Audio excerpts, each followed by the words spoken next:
Hey everybody, this is Maxwell McGee here at GDC 2011. I'm chatting with Carl Deckard, Senior Game Designer on Infamous 2. Yes, sir. Now Carl, obviously the big news today is user-generated content. Can you tell us a little more about it and how you guys came up with the idea? I sure can. It's been a pillar of the title from the very start. We wanted to do something different from the first title, and this is a great way to do it. I think it's a great way to give back to the fans. Very nice. Now, let's get into the specifics here. What types of missions are available? You know, we have all of the archetype missions that you can do in the normal game, like in the core game. But above and beyond that, it gets even more exciting because the way we built the tools is to be sort of extensible, like in a way that lets people build upon different core components.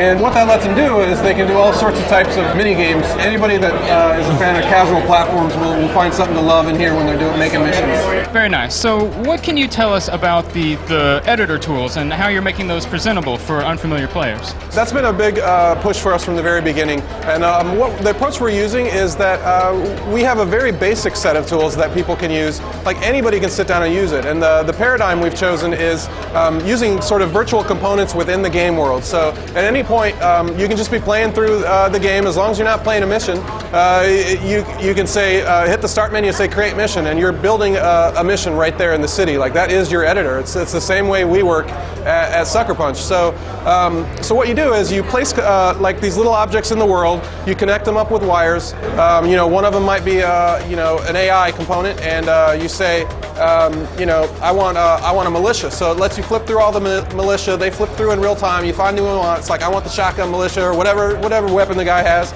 And so then you say you connect another logic component to it, and that tells him how he's supposed to act. You know, if you want, throw another team of guys in there and make enemies. You know, whatever you want. And maybe Cole has to choose a side. I don't know. So that's for players to get right into it. Anyone could jump in on day one and do that. But what we're also pushing for is sort of more depth for the hardcore guys.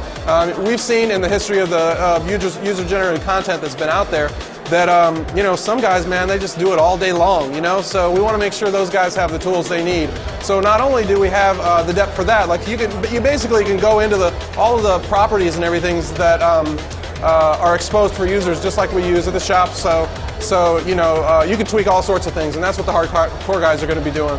And the nice thing is, like, we've also built the whole thing from the ground up to have this notion of content packs that lets you basically we can release content packs whenever we feel like it. It can have whatever. It can have AI in it, new monsters, assets, whatever you want. You know, it could be a Mardi Gras if you want. I don't care.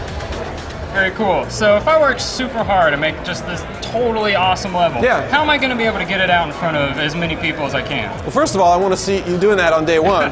But the way you do that, we call it becoming famous, right? So what it is, when you publish your level, people start playing it, and when they play it, they rate it. So we watch those ratings, basically, and as you start to climb in the ratings and the number of plays, the number of people that favorite your mission so they can show their buddies, then that must mean that's a good mission. So what we do is we look at those aggregate ratings, and we let users filter by those, first of all. So basically you can say, show me the newest levels that have been published that are puzzle games. And you say, okay, and the whole world auto-populates with missions that, the kind of missions you want to play, because we want to make sure people are able to get to the missions they want, because our expectation is that there's going to be a lot of missions built for this thing. So you want to make sure people can weed through for the good stuff. So once you get into what is called the famous tier, because you've hit a certain threshold of plays and favorites, then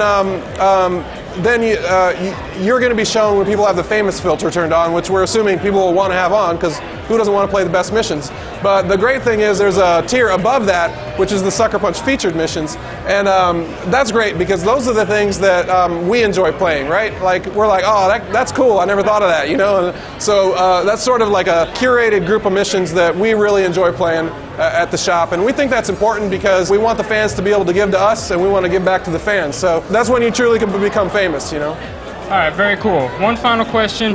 What is my incentive for playing these user-created missions? Am I going to get rewards that impact me in the single-player game? You know, it may sound like a lame answer, but it's true. The reward is that you get to do a lot of fun stuff that you don't get to do in the core game. We sort of have to work under a number of constraints, which are good. You want your core game to make sense and have a common thread through it, and we have storylines and characters and dialogues and all this stuff that we stick by in order to make a really good experience. What the users can do is basically all bets are off, right? They can sort of build build whatever they want. If they want to riff off of a storyline thing and make it totally different, they can. If they want to just build mini games all day long, they can. So that's important to us. All right, well, thank you so much for taking the time to chat with us. Can you remind the kids at home when your game's coming out and what it's coming out for? That's going to be June 7th, Infamous 2, get it and build me some levels and get famous. All right, well, there you have it. That was your look at Infamous 2. Stay tuned for the site for more information.